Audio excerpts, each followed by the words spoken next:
Super 32 is in the books, folks, which means it's time to start planning for the Spartan Combat Nationals coming back to Jacksonville, Florida this April 8th through the 10th.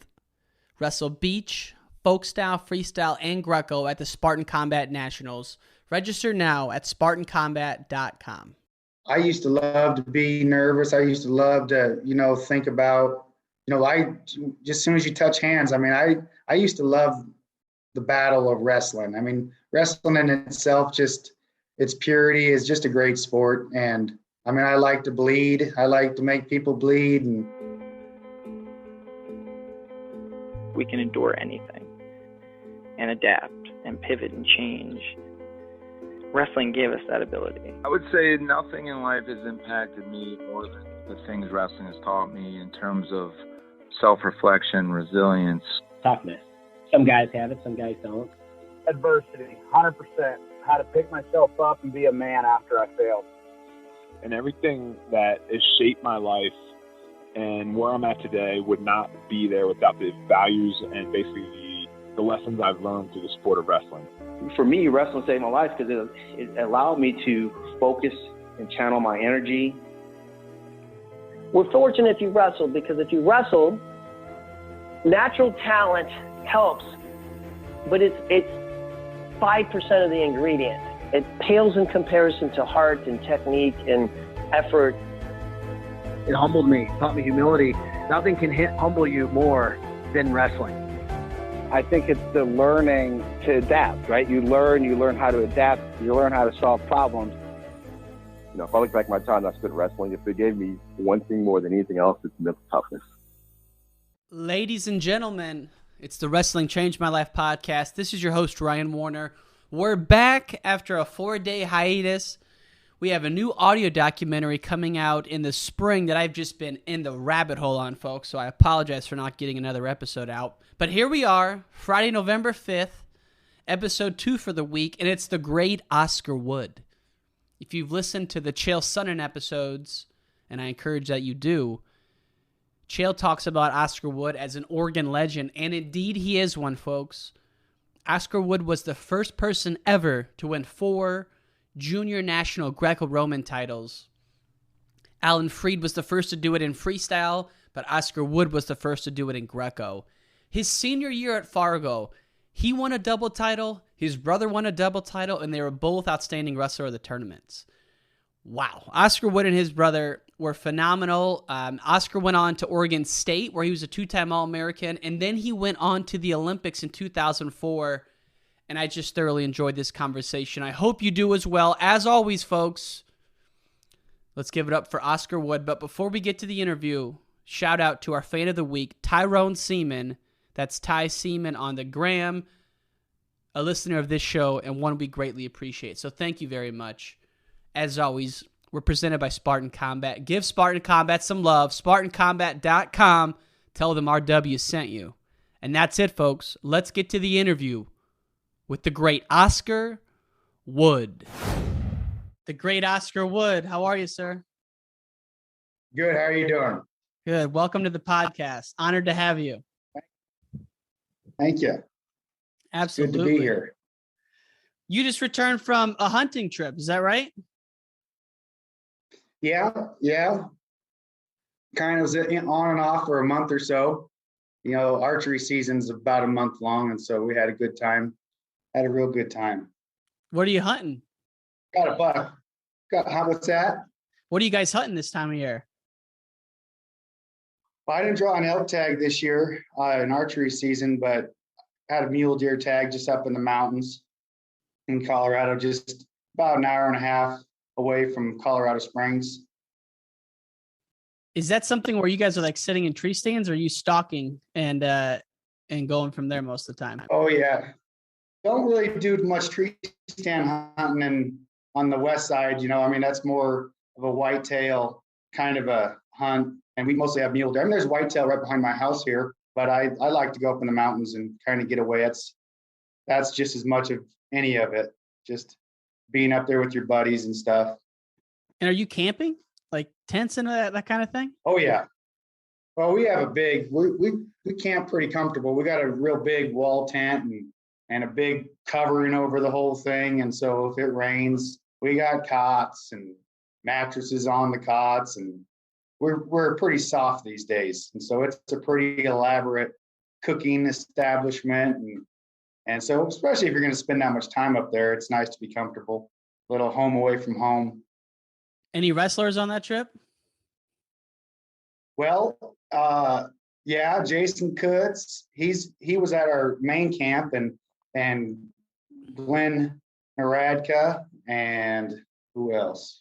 And then some people that, like there was a couple guys missing this year, but like Aaron Kowal goes up, and Brian Tillery. I don't know if people know him very much, and then this year in the middle of the season, when muzzleloader season opened up, I went with Mike Zadek and Bill up into a different unit just up north of our unit, and that was a pretty fun trip. We really roughed it. We were in one of those houses, Airbnbs or whatever you call it. It was pretty funny. Airbnb? Yeah. So it was Airbnb. Yeah, that's it. Nice. Yeah. Bill, he hooked us up with, we had beds to choose from, and I chose the couch just because the TV was there. Awesome. But yeah, it was a good time.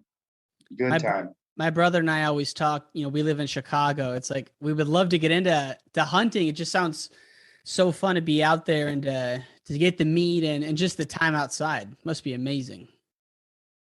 Yeah, it is. I mean, the meat is definitely just a bonus, and it's the sport that you can just kind of keep doing, and that's the greatest part about it is just the beauty of the mountains and just the crisp air, and there's a lot to it. And like we always say, you spend a month kind of hunting them, but you spend the rest of the year admiring them, and because they're such awesome animals. That's a great way to put it. I hope to someday get out there and experience that. And, you mentioned hunting's a sport you can do forever. Wrestling, obviously you can't, and that was one of your first loves. It looks like you had a comeback in 2011, but, really, really from the late 80s all the way through, we're deeply involved in the sport. Take us back to Gresham, Oregon in the early days, man. What was it like growing up there? Well, it was good. I mean, wrestling was, obviously at sometimes it seemed easy. And I mean, it was a lot of hard work to make the matches, somewhat easy. But we had a pretty intense club, you saw Oregon Cobras, and it was a lot of wrestling. We'll put it that way. When did you start? Started wrestling in 1979. I was 4. And I actually don't remember the day I started. I think that's kind of speaks of how long I've been doing it. I don't remember an actual first practice or anything, just kind of always did it. I mean, I had older cousins that wrestled, and my uncles and my dad, and just kind of fell into it. So me and my brother started pretty young. And what kind of, you said the club you were in, what was the tradition there and the legacy of some of the Oregon wrestling back then? Well, when I was in high school, I mean, like my freshman year at juniors, I mean, we had 5 people in the Greco finals and 3 or 4 in the freestyle finals. I mean, Oregon was a state to contend with, that's for sure. Real tough. As a matter of fact, our club, we would have, these intensive training. It'd be 2 weeks long, and we'd wrestle from 6:30 in the morning till 6 at night with an hour lunch break. We did like an hour of Camp Olympics and probably like 45 minutes of visualization and massage, but all the rest was wrestling. I mean, it was a grind. Yeah. What time of the year was that? Like during the season or like a summer thing? I remember because it was always on my birthday. Just like in the summer, it was over, and it was right before Junior Nationals. That was what was all for training. And we'd have guys come from all over. And that's actually how I met the Zadeks is they would come out from Montana. And so I've known them since I was probably 8 or 9 years old.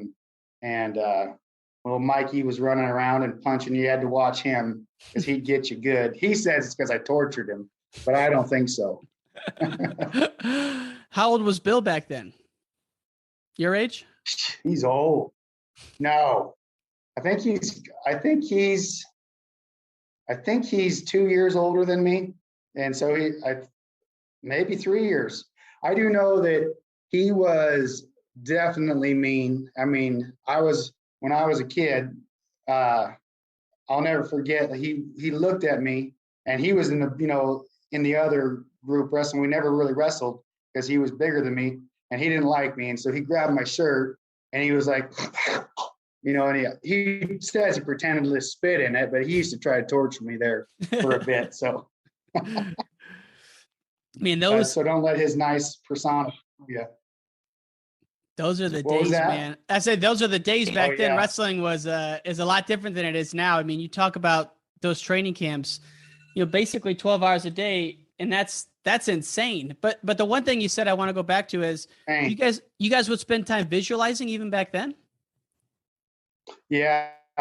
Yeah, we'd have like the tapes and he'd have these, I wish I could remember some of the songs, like during warm up, even like he'd play these positive motivation songs. And then he'd have like, these where, you're just laying down and it's talking about the one guy that, he's swimming, and actually it was a lady. I can't remember any of the names or anything, but just like she was swimming.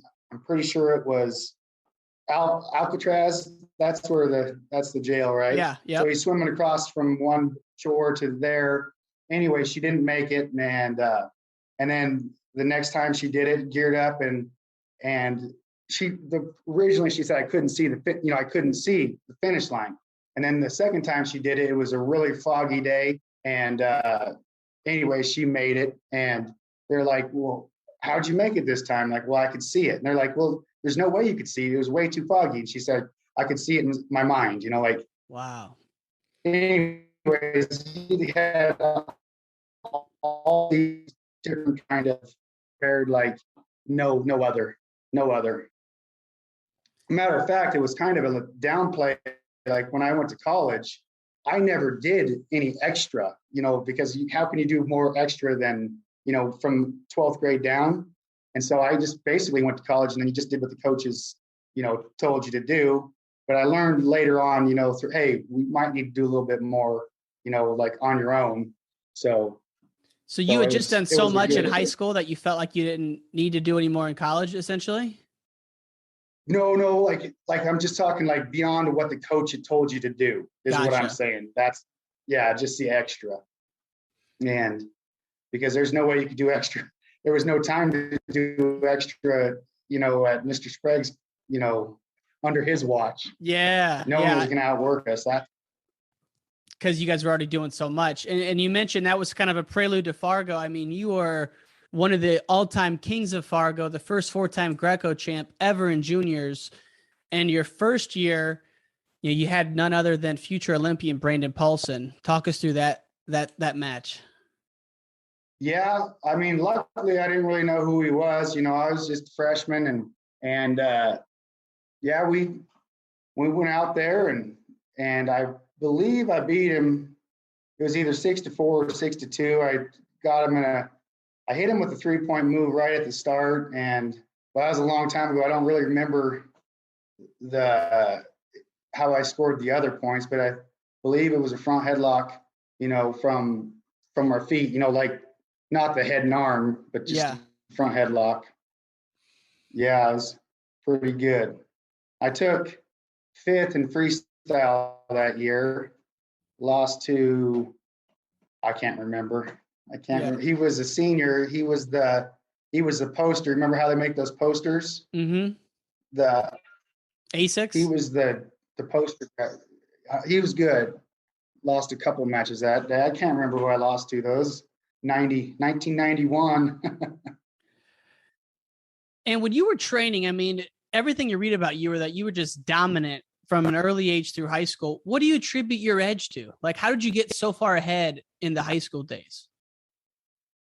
I would obviously attribute to the caliber of workout partners and training partners and the technique that I had from Mr. Sprague. But, you know, my family were all Masons. And so if I wasn't wrestling, I was packing hod for my dad.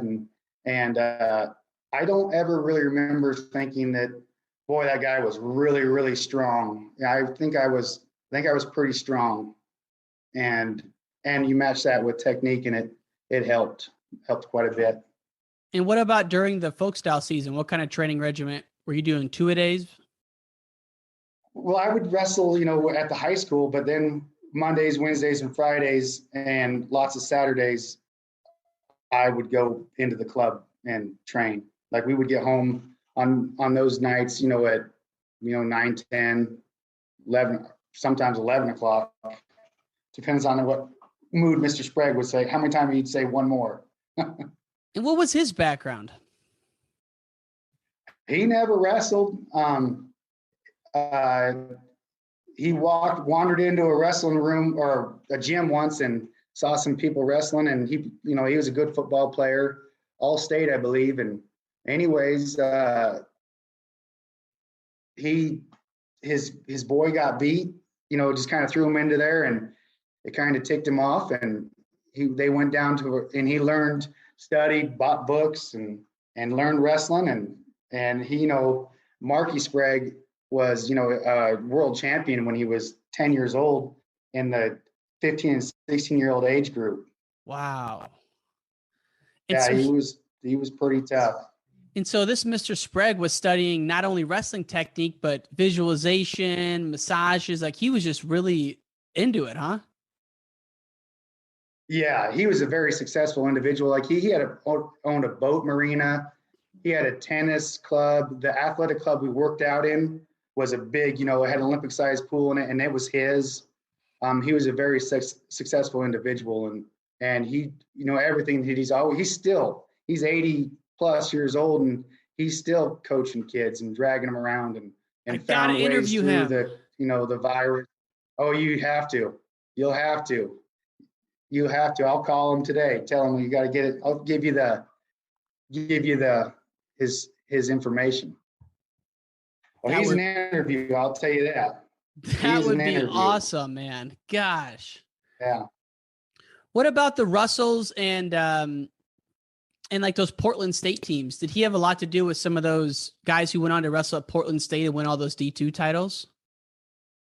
Yeah, I mean, but it was Peninsula and USA were the two clubs in Oregon so there's Peninsula guys and Oregon guys, but they're towards the end, like, it was very divided there for a while, but respect came in because Mr. Pittman, he also, I don't believe he ever wrestled a day in his life. And, you know, the Peninsula had a bunch of, you know, all throughout my, you know, career.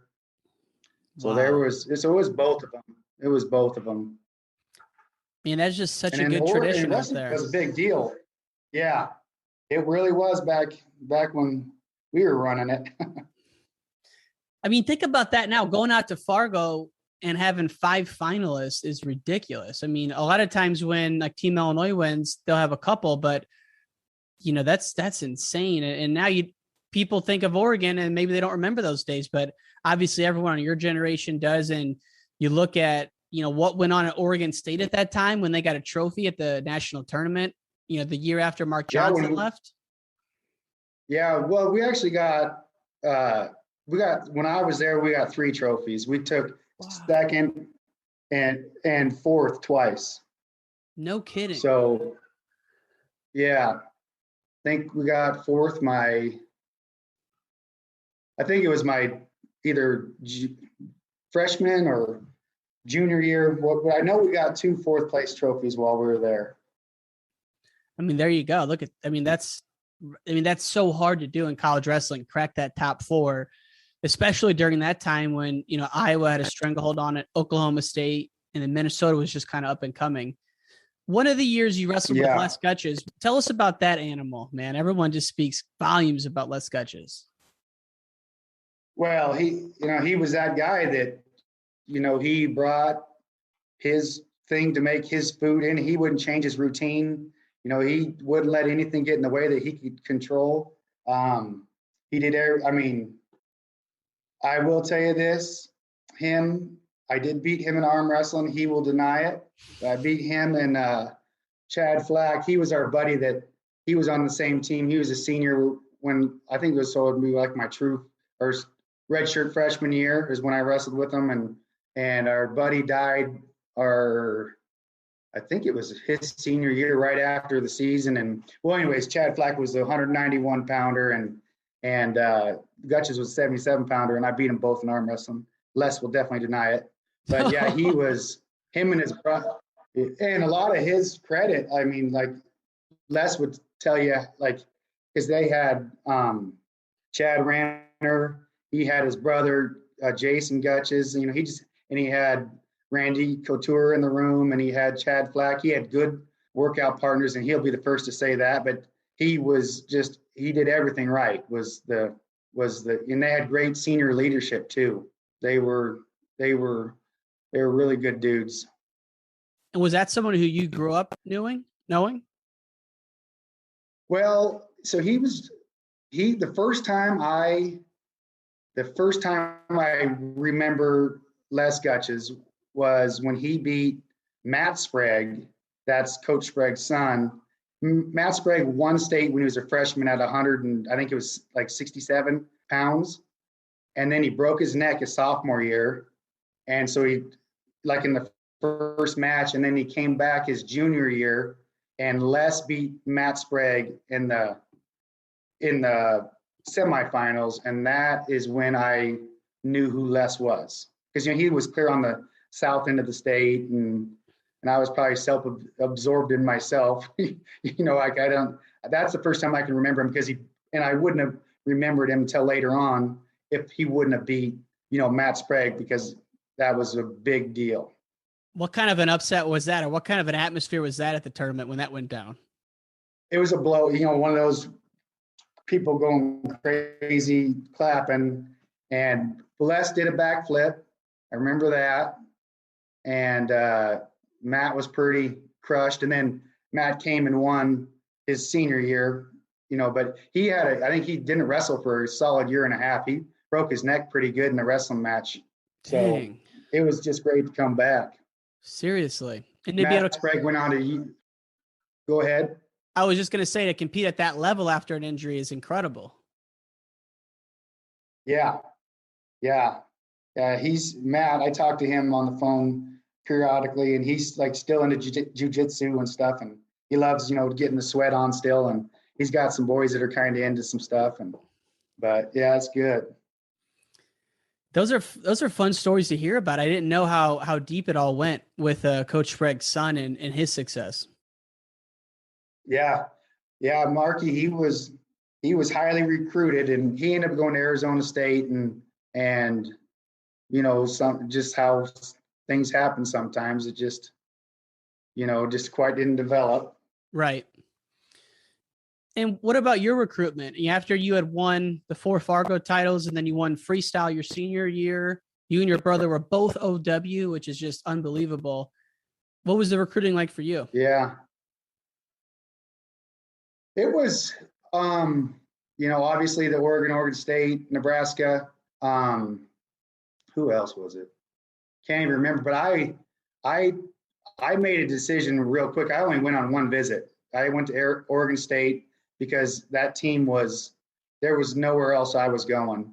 And so I didn't even visit Oregon. Chuck Kearney was pretty upset with me, but you know, I just really had it in my mind, and you hate letting people down, and you just don't want to go and lead people on. And I remember feeling that, and I thought it was just easier to just say, sorry, Chuck, I'm going to Oregon State, you know, and that's what I did. And because, man, and then speaking of that college stuff, this just came to my mind, but, you know, I was pretty successful, and I got in that room, and the guys that were never going to make the lineup, I couldn't even touch their legs. I'm like, oh my gosh, I lost it.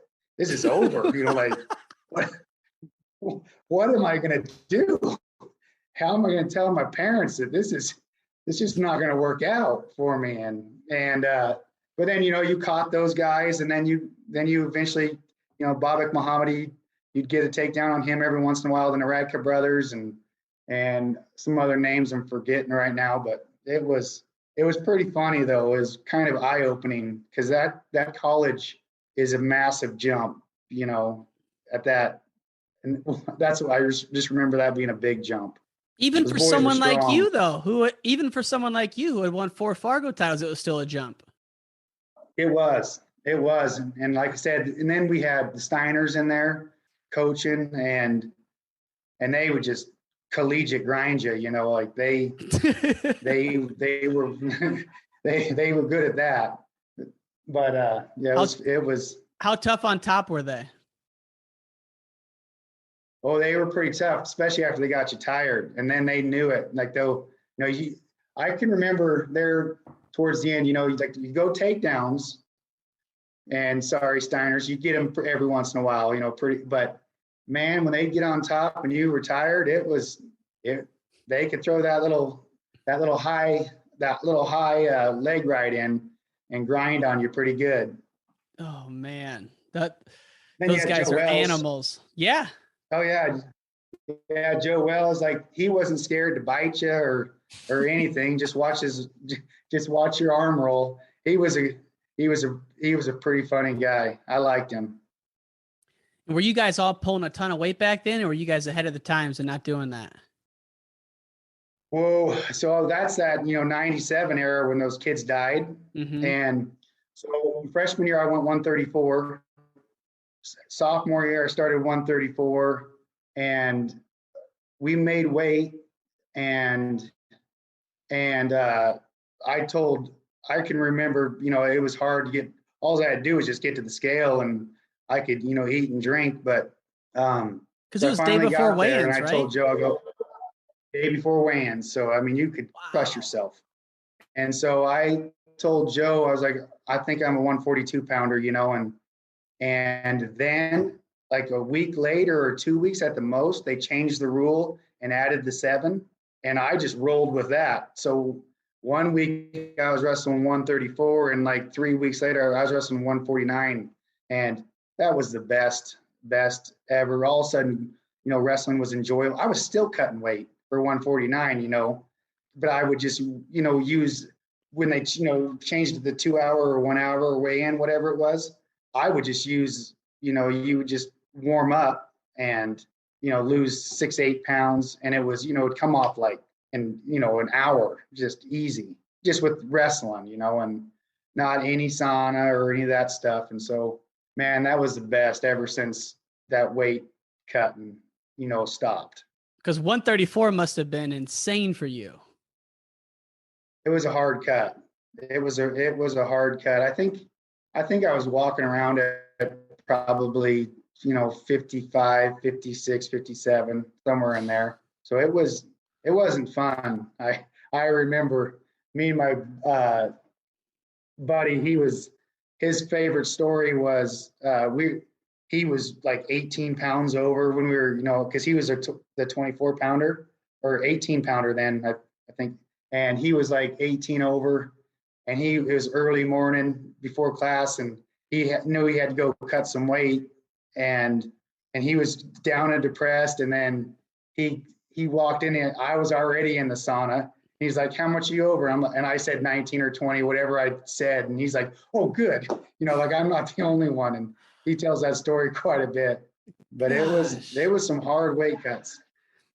And it's such a, harder than the wrestling. Easily. I only bring it up because it's just such a horrible thing to go through. And it's like, I want all these parents who are listening to hear about it so they don't ever do that, or that hopefully kids now are out of that weight cutting. I hope it's way different now, and I think it is. It is, because you can't, like, if you cut a whole bunch of weight, I can't even imagine cutting that weight and wrestling even 5 hours later, And so the best thing that they ever did was just change the day that you weigh in, the day you wrestle, an hour or whatever it is before. And then you can't cut weight. And so it was great. And it was sad it took those three kids. Those three kids, I think one was from Michigan State or Michigan. Mm-hmm. One was from like a Wisconsin school, and like I can't remember, but that was a big deal. I mean, you should not die because of, something like that. And to think there had been college wrestling going on for so long, no one had passed away losing weight, and then 3 die within a couple of weeks is so wild to me. Yeah. And I don't want to speak, but I just remember something about remember creatine. I don't even know if that's around or not anymore, but it was something about, I don't want to blame it on that. I mean, it was definitely the weight cut, but I heard it was like something doing with the heart. You need something with a lot of water with creatine or something. Interesting. But I can't remember what the deal was. Part of me says there's a documentary in that, and like to show like how the weight cutting's changed, but it's such a dark topic. It's like who's going to sit down to watch that? But that's just such a seminal moment in college wrestling, because I think that, I mean, it definitely made the wrestling better, because people wrestle better when they're not cutting as much. 100%. Absolutely. You get so basically everyone bumps up. You get the same people wrestling the same people, except for they feel better. Right. It's a no-brainer. Yeah. And so talk us through your first time to the big dance, 1996. 96. Where was this? 96. Where are we at?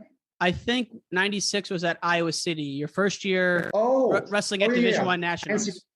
NCAA. Yeah. Yeah. So, I went there and trying to think who I lost to. I won a couple matches won one match and got put into those crazy rounds, man. Those were tough.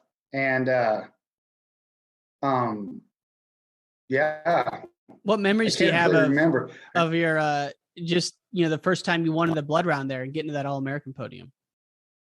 I do think that I was wrestling a guy from Kent to like either medal or not medal. Yeah. And I'm pretty sure it was overtime, and I had to ride him out, and I surely can't remember his name, but I remember being really happy that I got him. And that stinking Euro Washington got me the next round, and man, I wanted to punch that guy. Me and him talked about this a few times. I haven't talked to him in a decade or more, but I used to really want to punch him. Little guy jumped between my legs. Oh man. Why is that? I would have him. Oh, well, he had that little short neck and a big head, bigger than mine even, and I just couldn't. He was the one that was tough to death grip, and he was a little springer arounder, and if you had him, like, he was jumping and flipping, and he was going. You had to secure your points with him. I actually wrestled him a couple times. Matter of fact, the next year I was wrestling him, and at the time I was 26 or 28-0, and it went down there to Fresno, and it was just before Pac-10s, and I hurt my knee and had to get it all scoped up, and didn't wrestle one practice, and then went to Pac-10s, and as soon as I got to fourth, I forfeited, just forfeited to fourth because my knee was still hurting pretty good, and that's back when I was cutting weight, and so my sophomore year I didn't make weight at NCAAs, so that was a really downer of my career. Yeah. So what's your record at the time, besides the 2 forfeits at Pac-10s? Undefeated? Well, and then I'd never technically lost a match, right? Other than like I forfeited. Euro was beating me, or it was tied when I got hurt. Mm-hmm. I do remember that. And then the Pac-10s, I don't think I think I forfeited. I know I forfeited. I think I forfeited both to, as soon as I got into the fourth or better, because that's how many Pac-10s took then. But yeah, and I got, like I say, we're cutting so much weight, and then you really couldn't practice, and my knee was still probably hurt. And so, you know how when the going gets tough, if you're not really mentally into it, that weight cut might have just turned into be next year kind of a thing. You know, I still bothers me that I didn't make weight though. I mean, think about this. Right. You're All-American as a freshman, and you come back as a sophomore, basically undefeated, and you don't make weight. I mean, that's one of the biggest stories of the tournament, and I don't remember it happening in a long time. I mean, how'd you process that in the days and weeks afterwards? Well, you know, you got sent home. I remember just feeling like the biggest memory of it is I had aunts and uncles and cousins and parents out there, and you know, you can't change the plane ticket. So, but I got sent home, you know, they could change mine. And so I was sent home. And they didn't even let you stay? So, no. Oh, no. Man. Is that the year Chael got flown back too? Because I don't know. He got called out there because he was an alternate. And then he got in the weigh-in room and he went up to his coach. He's like, hey, it looks like the guy who was supposed to be out's weighing in. They're like, oh yeah, you're not wrestling. And that was at the Unidome.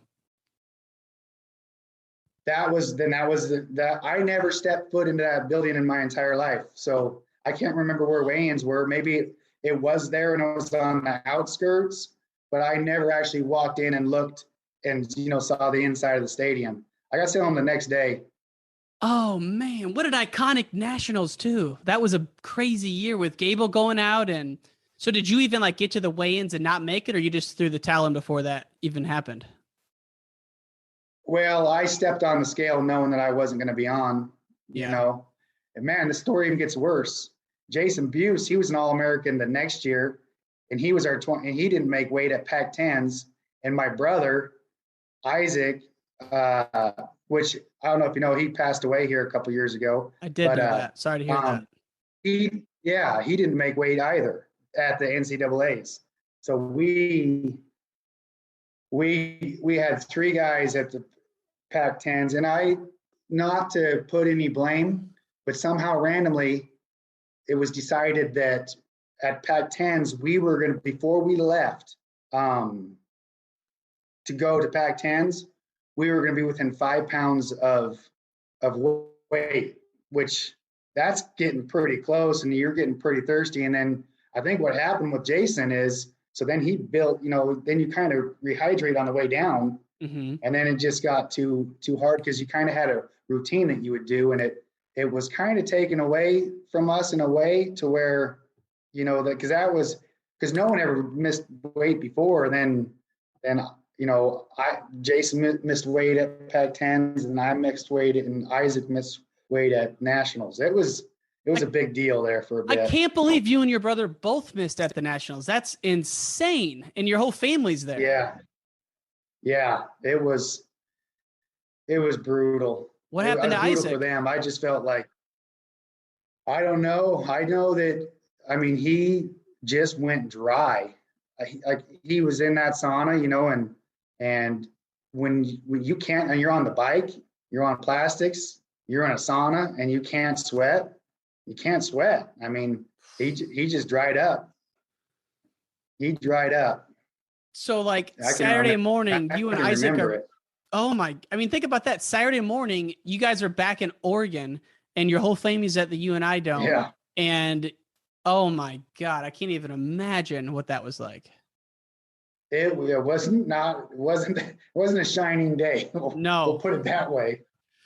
And then your junior year, you come back, and this is when the death grip becomes nationally known. And by the way, Chael, I posted a video of Chael calling it the death grip, and it started a Twitter controversy last week, and I love it in the best way possible. Someone's like, it's the cow catcher, it's the whip over, it's Gator Bacon, it's the death grip. So let's just settle this right here and then. What is the death grip? Is it a cow catcher type situation? Well, I've heard. So now, are we talking about the death grip when you go straight, or are we talking about when you reverse it? So you tell me what the death grip is, because I don't know. So like the death grip is just like basically the cow catcher, you know, when you go take them over the arm. The reason why I started reversing it is because people knew about the death grip so much thanks to Jason Buse and Jake Wiesenhunt, they were the guys wrestling before me, and they loved the move too when just going straight. And so everyone you'd wrestle would hold that, elbow in so tight. And so what I did is you just get on the chin and just like a, reverse front headlock. Yeah. And then you're sitting there waiting for them. And I did it a few times in practice, and I'm like, I think this thing's going to work.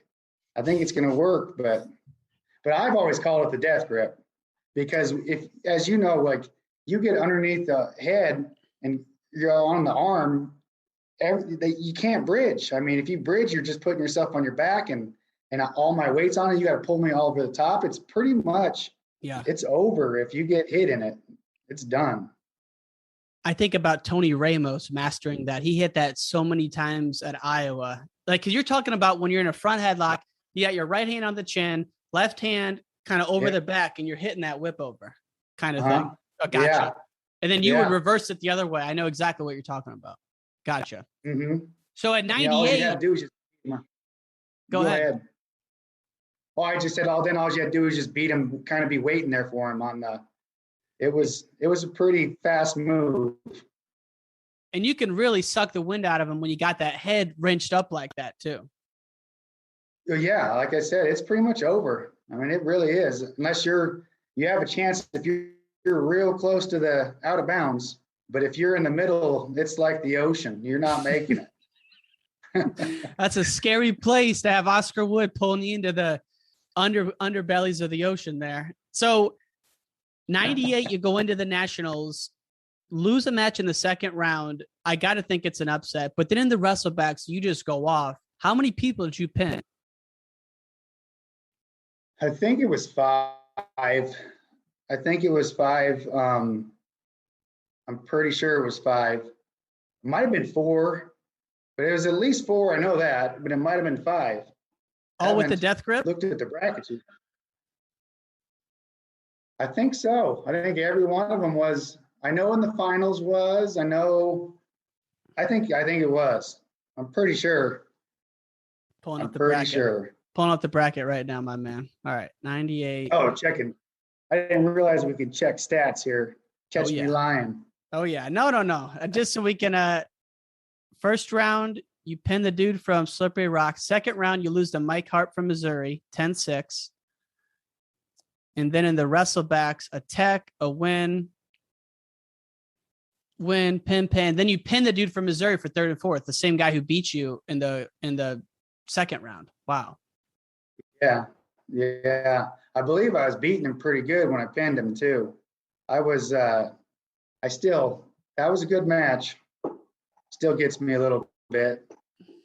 And talk about your mentality going into the NCAA tournament. So like when you knew it's like Thursday night, second round's about to start, what was your mindset? And it's like in like some of your mantras that you would work through. Well, it's always pretty much been, like the work's already done. And I used to love to be nervous. I used to love to, think about, just as soon as you touch hands, I mean, I used to love the battle of wrestling. I mean, wrestling in itself, just its purity is just a great sport. And I mean, I like to bleed. I like to make people bleed and out of respect though, like fun, like these are all tough. Everyone that wrestled in that kind of tournament is a tough person, and I remember thinking that. And anyways, it's just a great sport.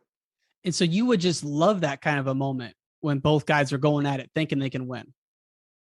Yes. Yeah, I do. I do remember. Yeah, I loved warming up. I really, really loved it. I mean, I haven't really thought about it in a long time. I haven't actually been on the wrestling mat. I think I went out I was telling you earlier about that Chad Flack. They have a camp every time we raise some money for his high school and stuff. And so that's the last time I stepped on a mat. It was like 3 years ago or so. And just kind of did a little coaching clinic out there. But yeah, I got some good buddies that we built a barn here probably a year ago, with all COVID stuff going on. we built a big 60 by 40, and now it's full of wrestling mats, and they got a pretty good little program going on. Tim Taylor and Jason Kutz, they got a good kids club, and I haven't really felt the itch to get in there, but I'm starting to feel the obligation, to give back a little bit to the sport that's so good. Especially when you're a product of a great coach, because not everyone's been exposed to that. And so you got blessed to be around this legendary elementary school and middle school coach and high school coach. And now, not everyone, some kids grow up in the boondocks. They don't have that, Yeah. That's very true. And there are little things that, I would like to, put my point on and just steal from Mr. Sprague, all the things that he had. Well, you probably don't know this name, but like Mr. Sprague, he found Pavel Kotsin, which was a Russian Olympian, down in the streets of Portland and brought him in. He just saw his ears, and he was just an innovator in everything. And wow. So Pavel Kotsin, he was and he was Greco, and he was one of my first influences in that kind of area. Did you ever think of yourself as a Greco guy, or did you just do both? Oh, I did them both. I always loved Greco. Sometimes even one of the biggest decisions, the reason why I went Greco afterwards, the number one reason was because of the Army program. They did have a freestyle team, but it was completely geared more. So I felt that was a safer program as far as longevity and I, and the freestyle program continued, but that's here nor there. But it was just really geared around Greco. So that was just kind of an easy choice, after college. So how does that work? Do you become an Army soldier and then you're just training full time? Pretty much. I mean, you were there. There's no paperwork saying that you will be on the team. And I actually, Glenn Naradka, he was on the team. And so I was like, all right, you need to, he told me all about it. So long story short, me and my brother, we signed up and we went on to basic and AIT. And I got to Fort Carson. I was able to choose my duty station, which luckily, because it took me, like during the 2000 Olympics, my brother kind of got in pretty early. My unit was not necessarily letting me go. Why? And because I was a soldier. They don't. Well, matter of fact, first conversation I had with my platoon sergeant, he's like, he's a nice guy, and he's like, can I buy you a soda? And buys me a soda, and is there anything I can do for you? And I was like, well, actually, there's this program, it's called the World Class Athlete Program, and I kind of want to, get into it. But he slapped me on the shoulder, and he's like, well, that's not going to happen. And a long story short, I kind of had to. We went. So when Rulon Gardner was beaten Karelin. I was actually at the NTC, that's the National Training Center, where it's basically a month-long preparing for battle. I mean, talking live action, except for bullets, and I was driving fuel trucks around and doing all these, fun things. And just to the point where I realized that I probably was going to be stuck in the Army for a while. But at the time I had my wife, Lisa, and our oldest, Gracie. And I was like, well, they're taken care of, I'm getting money. So, and then I kind of talked to a couple people, and then all of a sudden, by the grace of God, boom, I'm in. And it happened quick. And it was, so like during the 2000 Olympics, I didn't see any of them. I was gone that entire month. And you're like getting ready to go in a combat battle. Yeah, this was before, this is right before 9/11. So yeah, that didn't happen until I was actually in the World Class Athlete Program. But, you can be removed at any time and get sent back to a unit. there's nothing, guarantees you. I mean, it's pretty secure. Actually, it is secure, but it's just not guaranteed like 100%. It's crazy to me to think that someone at your caliber of wrestling will go in though and not have the ability just to call like the Team USA Greco coach and be like, yo, connect me with a WCAP coach and let's get this going. Like, that's crazy. Well, yeah, the Army's a lot bigger than I am, though. And they have a very important, and they have a very important job, and it was good. It was good, and it helped me. Like, it was probably the best thing that happened to me because I appreciated it. Like, I wasn't like I just got in right away, and I realized, hey, how big of a deal and how important this is, and how privileged I am to get an opportunity to represent the Army in that way. Absolutely. And what's the day in the life like in that program? It was perfect. Well, it's 2 workouts a day. You have a morning workout, just pretty much like every, and then there's definitely some obligations that you do. Like, we did a lot of tear missions, like telling people about like what we do in the Army. Like, we went to hundreds of different schools and just kind of like they use this as a recruiting tool. And then I hope I didn't touch them. No, you're good. Anyways, and so and then you've got to stay proficient with your weapons, and so there's some Army responsibilities. But basically, it's outside of that, it's twice a day workouts, and you're a professional athlete. And then going into the 2004 Olympic trials, how had your senior career gone up to that point?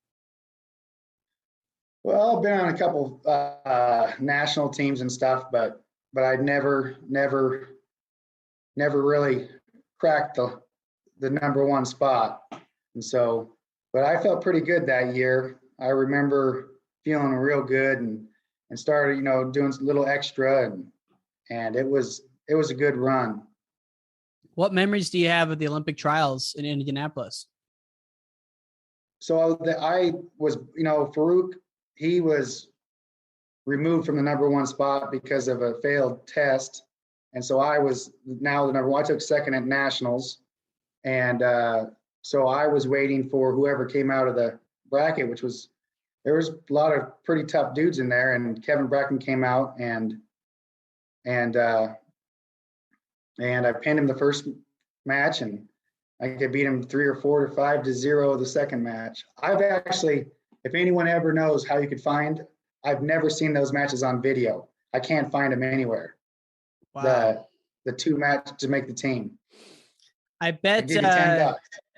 I bet someone at USA Wrestling could track them down, or maybe Doc Bennett could track them down.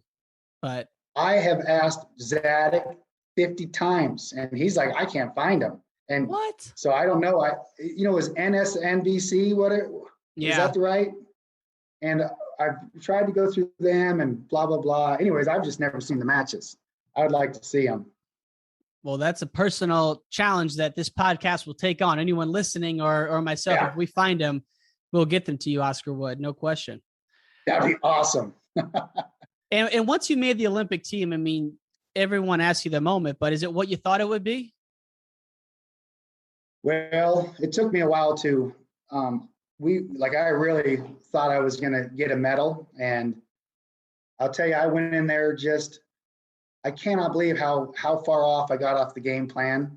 I mean, I tried a belly to belly in I was wrestling, it was in Athens, and I'm wrestling a Greek the first round. And I mean, I tried a belly to belly, which I almost got. I mean, he floated it just barely. And I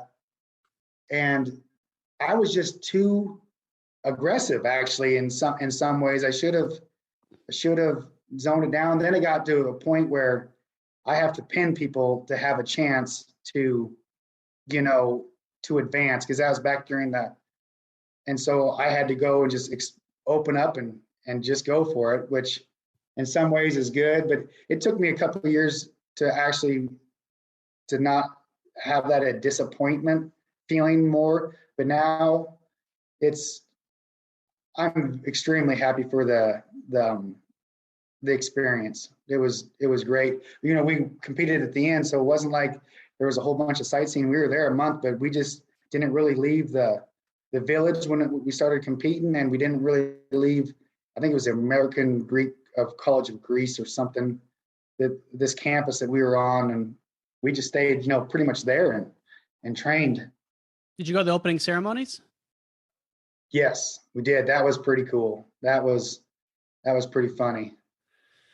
Yeah, the biggest memory about that was a bunch of the freestyle wrestlers were running around getting autographs, and they're like, "We want Yao Ming's." That's Yao Ming, right? The big, tall basketball player from China. Yeah. And I can't remember who it was. It might have even been Cormier, but I was like, there he is, because you could see him. He was like 100 yards away, but he was just standing up over the entire crowd, like when we were all on the middle part, and they took off running after whoever it was and went and got his autograph. It was funny. That whole experience must have been something that, I mean, I heard the whole process takes, you know, a really long time, but by the time you're waiting and you get out there, it's an ordeal. It was. And then, you know, I can remember lots of, you know, it was almost like the Army, going through and getting all your gear, you know, and this stage, and getting your passes, your credentials, and it was different. It was different. One thing I do remember about the wrestling part is, for some reason, so Glenn Naraka was my training partner, and we couldn't get him in to warm up. And we had this routine where, like, we would actually beat each other up. You know, we would, you know, fight and wrestle hard. And we would have this wrestling match. And long story short, I ended up warming up with Sean Lewis, which is, you know, the head coach, but he had his tennis shoes on, and it just quite wasn't the same. I still don't know why Naraka couldn't get in there, because that definitely was not a good start to that moment. But and everyone I ask about the Olympics, they say it's just so different, and like it's just so overwhelming that there's so much going on. It's hard to stay into your rhythm. Yeah, well, that was right after ours. Experience was probably a little different, because, man, when the USA chants would start, it would be an instant. Everyone else in the building, you know, booing and hissing and whistling, and so there wasn't a whole bunch of USA chants, and but it was because of the wars, or it was, yes, because that's, you know, right, 2004. We're in full heat, you know, go of it, and but it was, I do remember feeling you could feel the electricity you could feel the presence of just excitement in that building. I do remember that. But so in the years afterwards, what was the turning point to help you move on from it and have a positive reflection of it?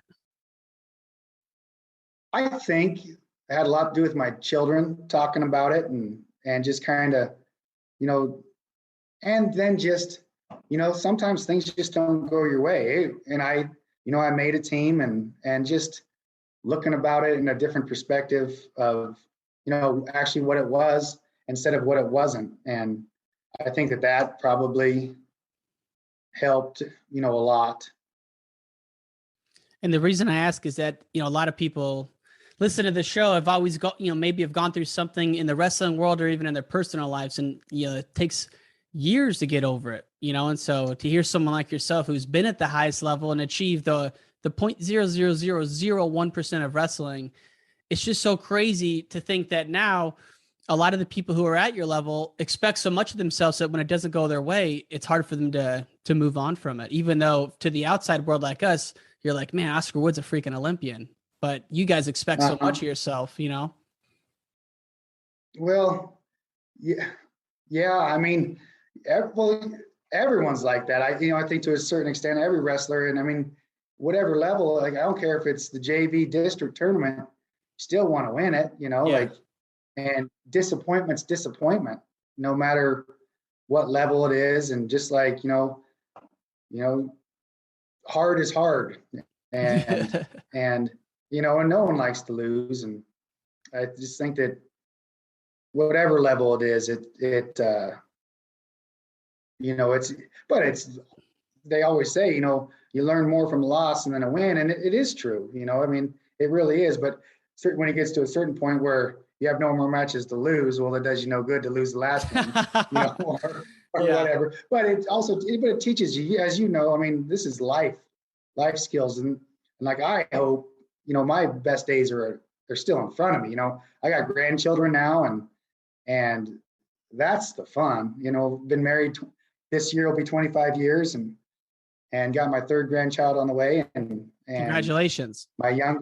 Thank you. My youngest boy's a senior in high school. I got 3 older daughters, and like, that's what's, just a Christmas morning or just walking into church together. That's, that's the real, like the everyday life, but boy, it sure was a fun, great sport though. Teaches you a lot about life.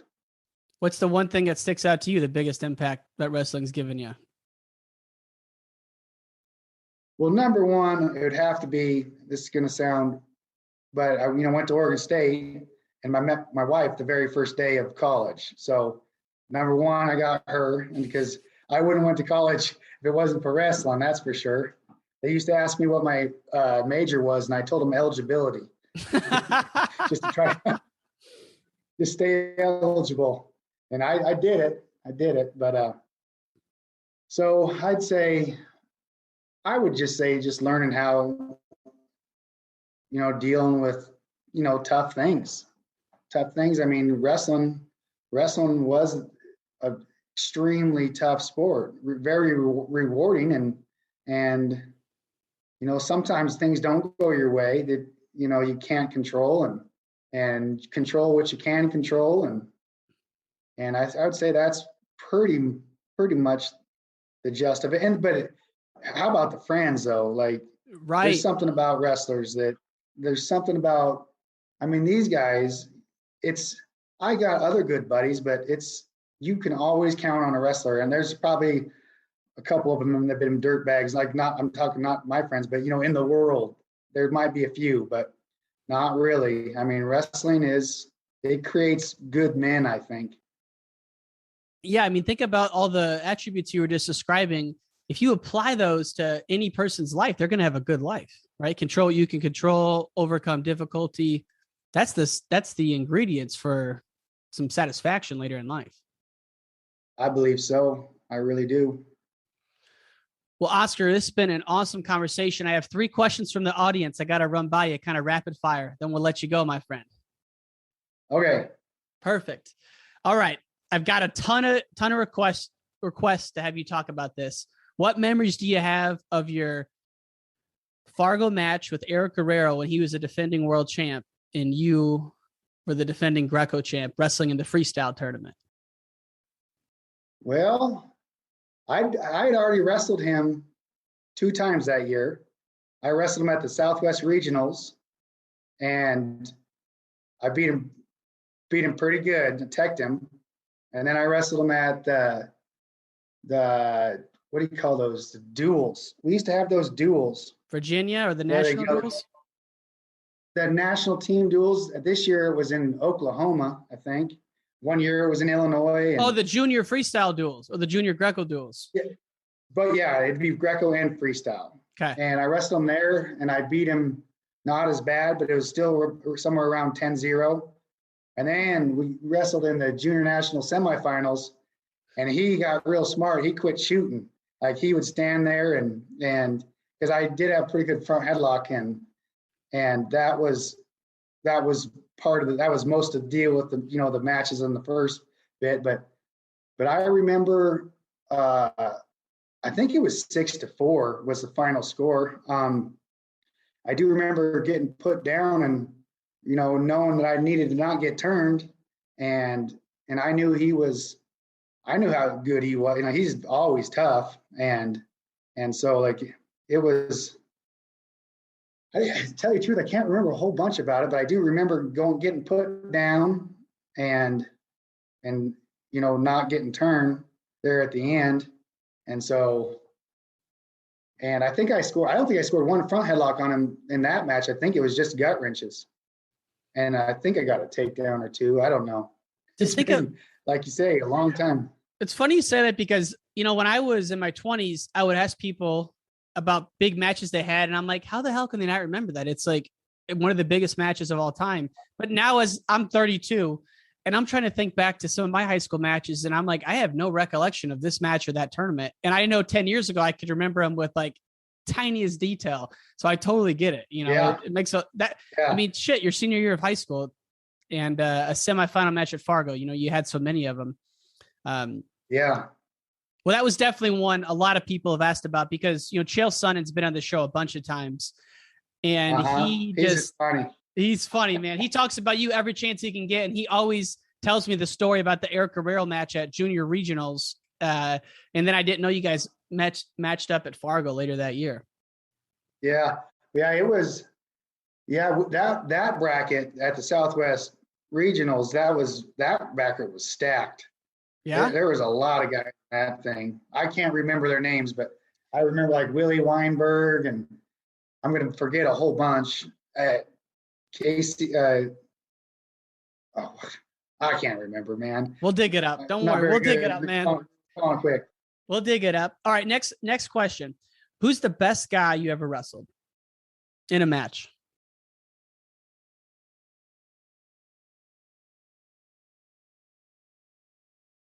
I will tell you the ones that I felt, I don't remember his name. I felt like little kid. We were in Hungary and wrestling, and this guy had this 2-on-1. I just could not escape his. I mean, just on me, like, you know, stink on one of the Russian countries. I can't remember that, but he was a world champ, Olympic champ. But man, he just made me feel, it was like my first or second year in the Army, and he was just a Greco beast and just mauled you. I wish I remembered his name. Everybody I have on from the Greco world, like Dennis Hall and McAfari, they all say they're like, America has no idea how much better the rest of the world is at Greco. Like every country in Eastern Europe is really good at Greco. Not all of them are really good at freestyle, right? He thinks the competitiveness of Greco worldwide is a lot deeper than freestyle, which is really hard for Americans to believe. Oh, it is. That is very true. I mean, they're a lot of the country's national sport, and they're number one. You know, a lot of them love it. Of course, they love freestyle too. But more than freestyle, they like Greco more. I think that you know, there's no way to confirm that, but I've heard it from a lot of people. You know, that themselves even. Yeah, I mean, the Greco guys are adamant about it. They're like, there's a lot of countries that have like freestyle. There's not as much parity, and Greco though. Like even like Lithuania might have some good guys. You know, there's a lot of parity all across Europe in the Greco scene. I really believe that. Definitely. It's some, there's some tough dudes. I'll tell you that. I didn't know if maybe you'd say TJ Williams. I know you guys wrestled in the All-Star meet in '99, and I don't know if you ever wrestled him again, but do you remember that scrap? I do. The reason why I remember it is because the first double leg he shot on me, I could not believe when he dropped down to his knees and his hands were behind my knees. I'd never experienced such long arms. And so he took me down like 2 times pretty quick. He didn't get another takedown, but then when he got up, I was still kind of on my knees, and it was after the end of it was either the first or second round, and he walked kind of through me. And so you know what he put in my face? Yeah. And so I stood up and like threw him, and then we had a very, very bloody match the next couple rounds. He won, but then the good thing is I went to the Zadok's, you know, training camp in Montana, and TJ was also a clinician over there, and so we got to know each other pretty good, and so it was nice to know him on a different, you know, level. And so that was pretty fun. I do remember this at one of the, my brother Isaac wrestled him, and Isaac was beating him 3-0, and TJ reached across and slapped Isaac. Isaac slapped him back, and double disqualification. that That was in a tennis court in Illinois. One year it was there. What? We wrestled the duels in this tennis club. Yeah. And like it was a tennis club. It was like I think it was like in 90. I don't know if that was junior, sophomore. I don't remember. Is this high school or is this college? High school. Wow. High school. When Isaac had a good one going on. Man, there's so many good guys during that era. Unbelievable amount of guys. Just the Terrapellis of the world, Tony Davis, all those guys are just so tough, and then you and your brother are in there. And, that's the thing, like Midwesterners don't know a lot about the Pacific Northwest tradition. So I'm always happy to have guys on, from your era, because it was really strong back then. And, Mark Johnson, an Illinois legend, people forget that he was the head coach at Oregon State for a couple of years there and then left to come back to lead Illinois. But just think if he would have stayed, it would have gone on. I thought about that lots of times. Have you? But you were talking about, Mark Johnson? Yeah. Glenn Recco always tells a story that Mark Johnson made Glenn pee his pants. Like they were warming up, running around and all of a sudden, Johnson was running, sprinting at him and yelled, and Recco turned around and just fell down and peed his pants because that's what a force he was and stuff. But you were talking about Oregon and stuff, and I was telling you about my wife earlier. You know how me and my brother doubled my junior year, my senior year, his junior year. Well, my future brother-in-law doubled also from Oregon, Kenny Cox. Really? Yeah. So he doubled that same tournament. So that Oregon had three double champs. Yeah. Oh my God. In that year. So and I ended up marrying his sister like 3 years later. I didn't know Lisa at the time. I didn't even know that Kenny had sisters. So were your kids wrestlers? You and Lisa, since both of the families are big wrestling families? My youngest son, he wrestled and like the last tournament he wrestled, he pinned his 3 guys but he has scoliosis. And so he's got a rod in his back and you'd never be able to tell the difference, but